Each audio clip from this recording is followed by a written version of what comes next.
तयार आहेत आपले शेंगदाणा लाडू पौष्टिक.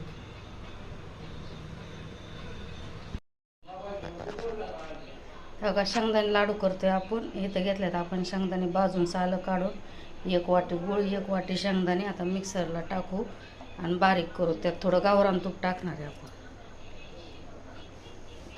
बघा मिक्सर शेंगदाणे टाकून घेऊ, गूळ टाकून घेऊ.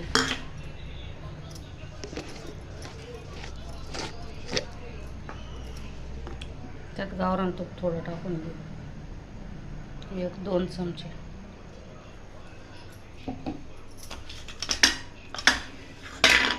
आता मिक्सरला फिरवू.